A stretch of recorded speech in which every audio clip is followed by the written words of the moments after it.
Hey, what's up, guys? It's Reed Young, aka Shuda here. We're going to be going through this six-handed no-limit hold'em hand where we are playing 50 cent €1, and we're in the big blind with Queen 5 suited. So the small blind opens to €2, which is a minimum raise, and then we elect to call, which I think is fine. Re-raising is also fine because the small blind is going to be raising likely a pretty wide range here given the small raise size, since he has to risk less money to win the same amount in the pot, to risk our €1, or to win our €1 rather, and he's only risking €1.50. So that means he can get away with opening a wider range if he thinks we're going to be folding a similar amount of the time. Now that's unlikely given our better pot odds and all that, but that's definitely like a whole other discussion. How to play in the small blind versus a big blind and how your raise size is going to affect things. But I think the general idea is that we can be playing a wider range here for a couple of reasons. Definitely because we're getting better pot odds on our call. And also re-raising works out pretty well a bit more often, just because we should be expecting the small blind to be opening a bit more often. And we can also risk less money to win a decent sized pot already pre-flop. We can, put in 4 more euros to win 3, and that's a pretty good, risk for a decent reward.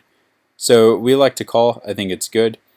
The flop comes Jack 10 9, and there's 2 diamonds on the board. We flop a backdoor flush draw, an overcard, and an open-ended straight draw. So a pretty decent flop for us, and it's not really one that our opponent is going to just annihilate always.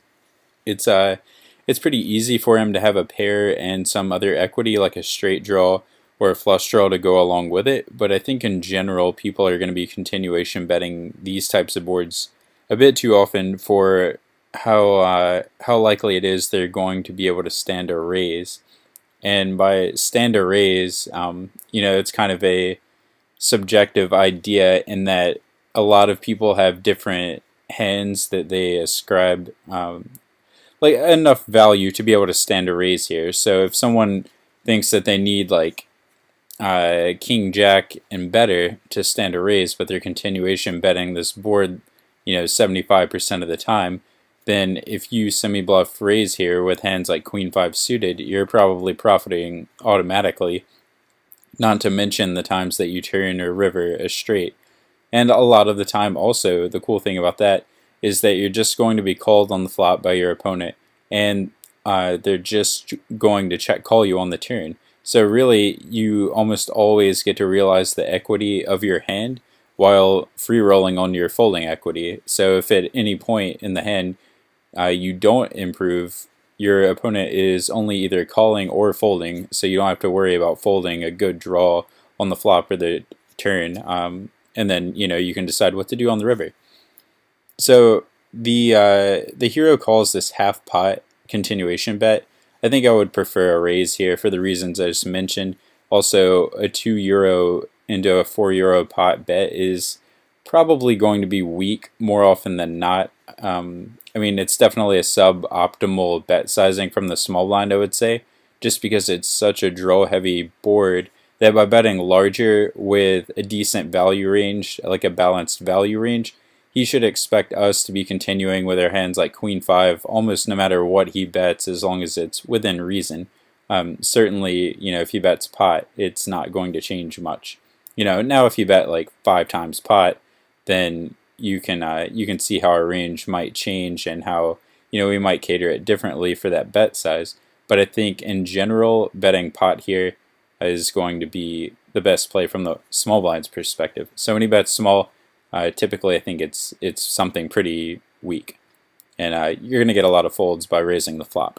So that's not the main decision point in the hand, so let's power through. The small blind checks the turn, which is a 6 of clubs, and we decide to bet.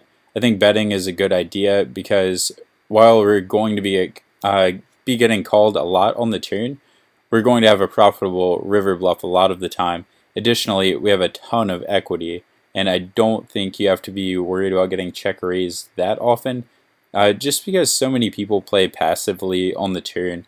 And if we did have a hand like King 10, I don't think a lot of people expect us to bet it and then call a raise on the turn. So that means that if he did have a good hand, he probably does a bit better off by just betting the turn himself instead of allowing us to check back some sort of medium strength plus draw type hand.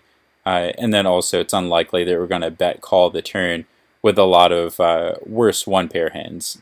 So if he has King Queen or some other similarly strength hand, then I think betting is usually the best way to go, just because lower stakes players aren't going to be bet calling the turn often enough.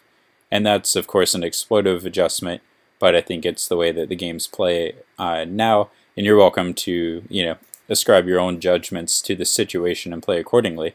But I think the important part is you're not going to get raised on this turn really that often, and even if you do, you have a lot of equity with a straight draw and a flush draw. So if your opponent does have pocket tens or something like that, you're really not in that bad of shape, as crazy as that sounds. So we bet the turn. I think the bet size is again too small. You're not really forcing your opponent to make a mistake with any part of his range by betting half pot here. He's going to play pretty well.